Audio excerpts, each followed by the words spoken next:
Super 6માં આગળ વધીએ। 21મી સદીમાં પણ કેટલાક લોકો માને છે કે રૂપિયાનો વરસાદ થશે અને આપણે કરોડપતિ બની જઈશું। આજે પણ અનેક લોકો અંધશ્રદ્ધામાં જીવી રહ્યા છે। સાબરકાંઠાના ઈડરના રાવોલ ગામે ભુવાએ 11 લાખ રૂપિયાની આ જ રીતે છેતરપિંડી આચરી। ધ્યાનથી જુઓ આ દ્રશ્યોને। પાખંડના નામે કેવી છેતરપિંડી કરે છે આ પાખંડીઓ। કેવી છે લોકોને છેતરવાની તેમની કળા।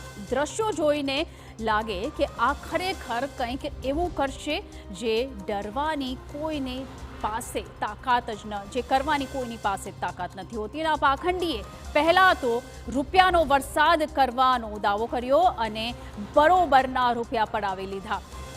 ખોટી એક બાદ એક વિધિ કરીને સાબરકાંઠાના ઈડરના રાવોલ ગામે ભુવાએ 11 લાખ રૂપિયાની છેતરપિંડી આચરી લીધી। આ પાખંડીએ દાવો કર્યો હતો કે કાળા જાદુથી 11 લાખના 2 કરોડ કરીને આપીશ, પરંતુ 2 કરોડ તો ન જ કર્યા, 11 લાખ હતા તે પણ ચાવ કરી ગયો। આજના આધુનિક જમાનામાં લોકો આવી વાતો પર વિશ્વાસ કઈ રીતે કરી લે છે એ પણ એક આશ્ચર્યની વાત છે। આ ઘટનામાં હિંમતનગરના પાનપુરનો વ્યક્તિ છેતરાયો છે, જેણે ફરિયાદ કરતા છેતરપિંડી કરનારા ભુવાની ધરપકડ કરવામાં આવી છે અને ભુવાએ અનેક લોકો સાથે છેતરપિંડી આચર્યાની આશંકા છે। સારું, તમારી મમ્મીને આપણે દાણામાં જોઈએ એટલે એમને દાણામાં જોયું એટલે એમાંથી દાણામાં જોયું એટલે કે મને કે તમારે ઘરની અંદર થોડી દેવગતિનું છે આ છે એટલે તમારે અહીંયા આવવું પડશે ને દર રવિવાર ભરવા પડશે એમ કહીને મને થોડા સમયમાં મને થોડા 5 લાખ 8 લાખ 8.5 લાખ રૂપિયા 10 લાખ રૂપિયા 15 લાખ રૂપિયા એમ કરીને મને 32 લાખની અંદર મારી સાથે ઠગાઈ કરેલ છે। અલ્પેશ ઠાકોર પાસે 11 લાખ રૂપિયા માંગતો હતો, એમાં મેં ફરિયાદ દાખલ કરી। બસ કામ કર્યું વિના પૈસા। હા, એ ભુવાજીનું ડબલ કરવાનું કીધું।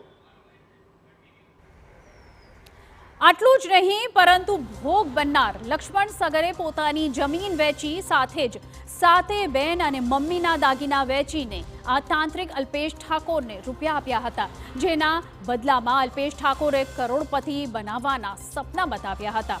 વડાલીના જ રહેવાસી રાજેન્દ્ર સગર પણ આવી જ રીતે ભોલામણની લાલચનો ભોગ બની 32 લાખ રૂપિયા જેટલા નાણાં આપીને છેતરાયા હતા। જો કે આ તમામ વ્યક્તિઓ હાલ તો જાદર પોલીસ મથકે પહોંચ્યા અને અલ્પેશ ઠાકોર વિરુદ્ધ ફરિયાદ આપવા માટે રજૂઆત કરી છે। પોલીસે અલ્પેશ ઠાકોર વિરુદ્ધ ફરિયાદ દાખલ કરી અલ્પેશ ઠાકોરની ધરપકડ કરી લીધી છે।